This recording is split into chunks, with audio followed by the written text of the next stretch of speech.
Saudara sekalian, dari Omlim mendadak jadi pembicara, padahal biasanya saya nanya-nanya.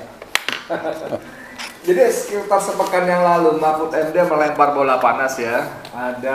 Sebelumnya ada transaksi mencurigakan 39 pegawai Kemenki yang nilainya sekitar 500 miliar. Kemudian besoknya dia bilang, oh dia baru tadi pagi saya dapat laporan 300 triliun, ya kan? Dan itu diulang di dua lokasi loh. Pertama di UGM, kemudian di UII, Universitas Islam Indonesia, alma mater Mahfud MD sendiri. Artinya kalau satu isu penting dilempar dua kali dalam momen yang berbeda, itu isu yang serius. Yang ngelempar isu itu kan Mahfud MD, ya, profesor, doktor, hukum, menteri koordinator politik, hukum dan keamanan, dan secara informal dia juga menjabat sebagai ketua pemberantasan TPPU lah, begitu namanya. Ada tuh, dia ketuanya juga, ketua timnya. Jadi ketika dia bicara seperti itu, ini bukan informasi kaleng-kaleng. Dan dia juga mengatakan dapat informasi yang dia tidak sebut tegas, tapi orang langsung menduga dari PPATK, Pusat Pelaporan dan Analisis Transaksi Keuangan. Nah, ini dahsyat sekali, karena dilemparkan di tengah suasana tsunami sedang menerjang Kementerian Keuangan yang dipimpin oleh Sri Mulyani. Ya, berawal dari disiksanya David oleh Mario Dandi. David ini anak pengurus GP Ansor, Dandi itu anaknya dari Rafael Harun Trisambodo, ya, pejabat Dirjen Pajak. Memang orang akan secara bercanda mengatakan kalau yang disiksa itu bukan anak GP Ansor, mungkin nggak masalah kali. Mungkin ya, karena sampai 2 menteri datang kan, Yakut Menteri Agama memang anak kader anak saya, catat itu. Oh, dasar sekali. Waktu 6 laskar kita dibunuh, nggak ada urusan tuh. Bahkan Mahfud MD juga nggak ngomong apa-apa kan. Sebelah saya ada koordinator TP3. Ya, karena Mahfud secara sangat dramatis dia mengatakan di video itu, kalau lihat videonya kejam sekali gitu ya. Bahkan ketika seorang polisi Brigadir Jo dibunuh oleh atasan dan anak buah yang lainnya, itu dia bilang ini sadis sekali. Satu orang loh, tapi 6 orang anak muda dibantai sebelum dibunuh, ya cuek bebek aja, malah nantangin Bang Dullah, jangan pakai keyakinan dong, sampaikan buktinya, faktanya. Ingat nggak habis ketemu di istana yang alhamdulillah kebetulan saya nggak ikut hadir. Oke, balik ke soal tadi. Jadi ini Mahfud melempar bola panas di tengah suasana tsunami menerpa Kemenq, ya kan? Berawal dari situ, kemudian ada uang 35 miliar di deposit box dan sebagainya. Nah, kemudian bergulir,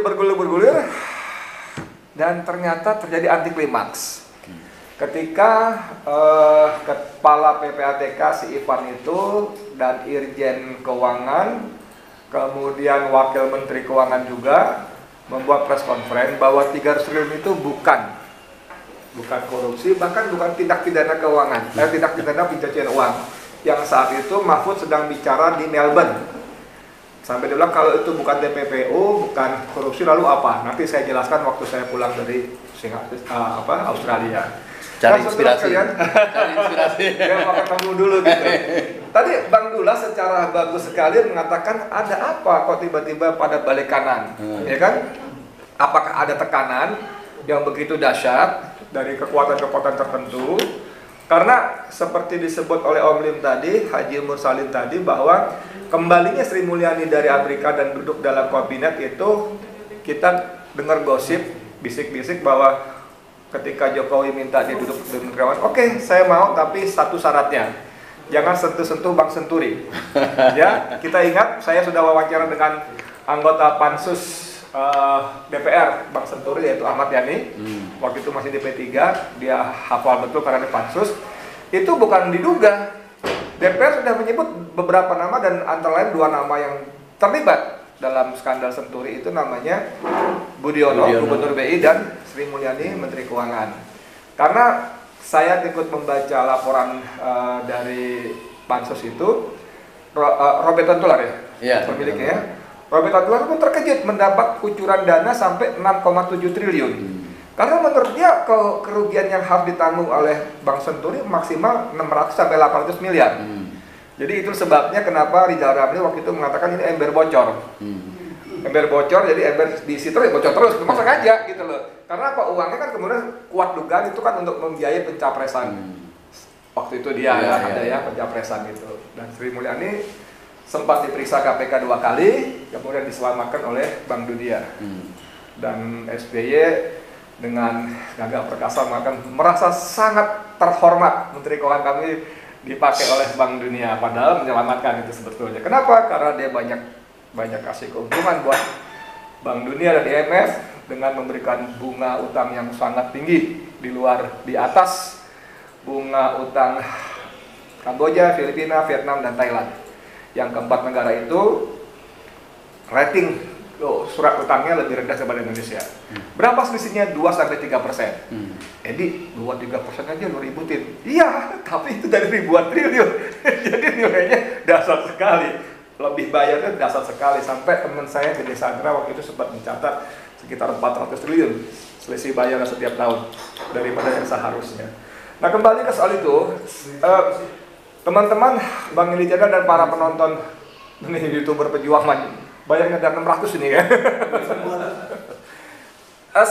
Saya masuk 7,5 bulan di rutan Bareskrim sebagai tahanan itu karena saya dituduh oleh jaksa penuntut umum menyebarkan berita bohong yang menimbulkan keonaran. Pasal 14 ayat 1 itu hukumannya ancamannya 10 tahun. Lalu alhamdulillah selama persidangan 28 kali itu akhirnya hakim melihat pasal itu tidak terbukti. Karena kalau terbukti saya diancam 10 tahun ya mungkin vonisnya bisa 4-6 tahun, alhamdulillah. Kemudian turun ke tuntutan kedua, jadi tuntutan primer, subsidiar dan sebagainya gitu ya. Saya kena akhirnya di tuntutan ketiga pasal 15-nya yaitu menyebarkan berita yang tidak pasti yang dapat menimbulkan keonaran. Berita tidak pasti yang dapat menimbulkan keonaran. Jadi kata hakim, keonaran itu adalah sesuatu yang terjadi di luar kendali, kerusuhan, ada kerugian material dan jiwa yang tidak dapat dikendalikan kecuali oleh aparat keamanan. Itu kerusuhan. Sementara jaksa mengatakan kerusuhan itu di media sosial itu kerusuhan. Kerusuhan itu. Nah, oke, alhamdulillah hakim tidak sependapat, tapi dia mengatakan tapi hakim mengatakan dampak itu potensi bisa menimbulkan. Saya paham lah, hakim nggak mungkin membebaskan saya kan dalam situasi seperti ini. Akhirnya dengan pasal itu saya kena 7,5 bulan. Nah, saya sengaja paparkan kasus saya dengan Mahfud. Saya hanya sebuah berita yang menurut hakim yang tidak pasti, belum pasti, yang dapat menimbulkan keonaran.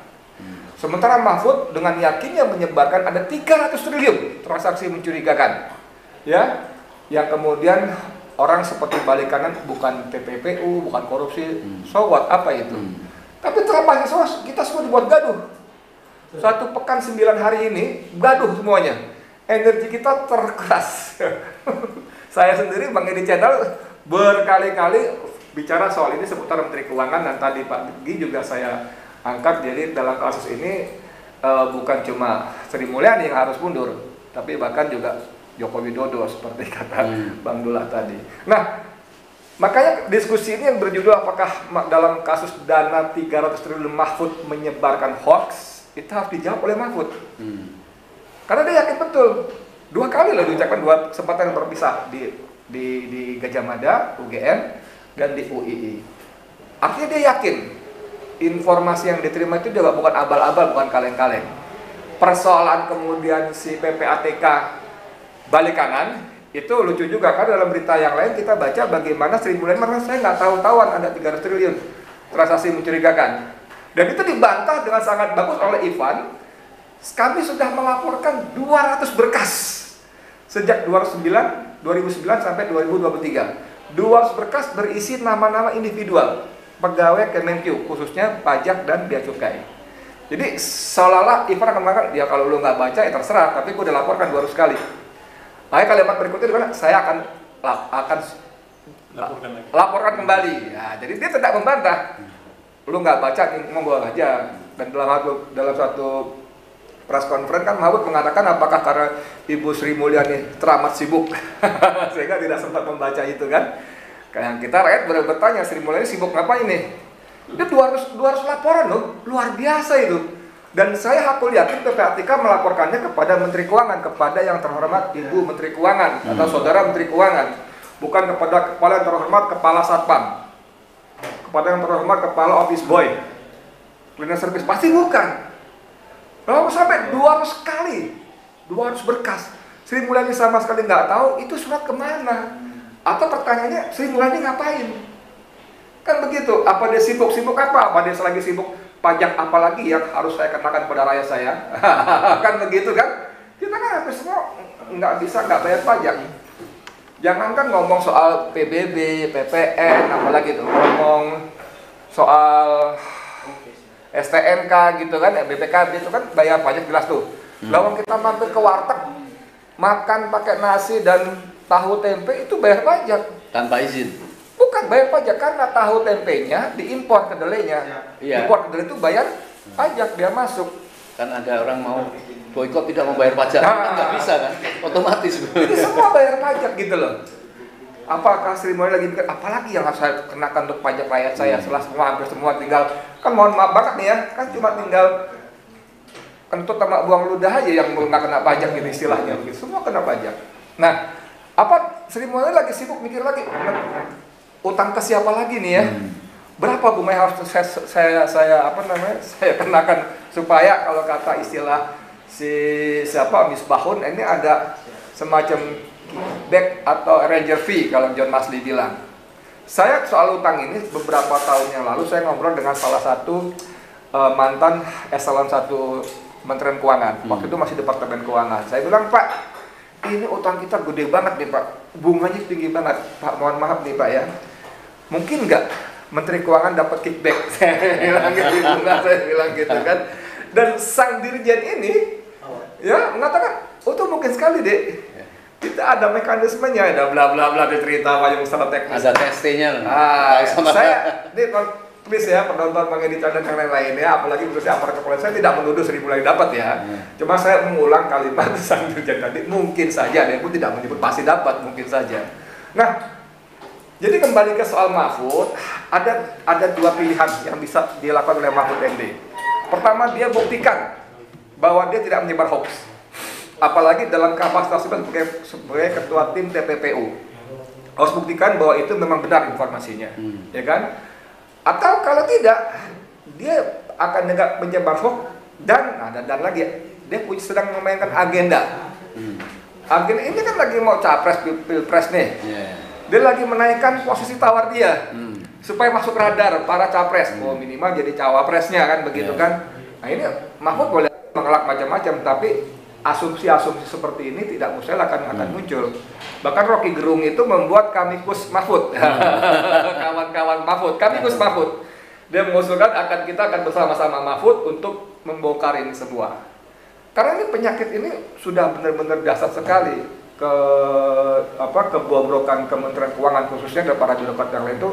Ini kan sebetulnya cara Allah membuka, ya. Sebab Indonesia ini rakyatnya terlalu baik, kalau kata siapa Cak Nun, MH Ainun Najib, rakyat kita itu kalau diinjek, aduh Bapak mohon maaf kakinya di atas kaki saya gitu, gitu kan?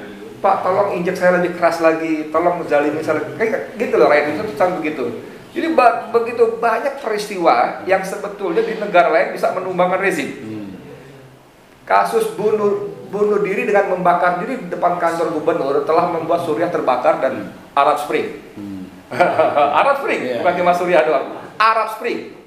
Ini orang dibunuh apa segala macam di Indonesia tetap ada mayem. Nah, kalau kasus ini membuat terbuka bagaimana rakyat miskin kita membiayai kemewahan para pejabat pajak bea cukai, membiayai kemewahannya loh. Hedonismenya dari rakyat yang kita semua nggak bisa lepas bayar pajak. Seolah Allah ingat nih gue kasih kasus, lu marah apa enggak? Seolah-olah ya, sorry banget ya kalau saya ngomong gitu ya. Kalau enggak juga ya sudahlah, terjawab sudah kenapa Indonesia dijajah perusahaan asing 350 tahun. yang menjajah kita 350 tahun itu bukan Belanda loh. Bukan Belanda, jangan salah. Ya Bang VOC. ya? VOC. Itu perusahaan. Iya, iya. Perusahaan dagang. Mereka bangkrut karena banyak korupsinya. Tapi itu perusahaan dagang. Jadi bayangkan waktu itu kita berapa? 60 juta ya Bang ya? Penduduk kita Bang ya? Atau 80 juta saat itu? 80 juta, katakan 80 juta, bisa dijajah oleh perusahaan dagang 350 tahun. Itu luar biasa sekali. Nah kalau ini tidak mampu menggerakkan semangat perubahan dan perlawanan rakyat, saya nggak habis pikir, mesti bagaimana lagi Allah membangkitkan kira rakyat Indonesia ini. Saya kira itu bagaimana. Terima kasih banyak ya. Assalamualaikum warahmatullahi wabarakatuh.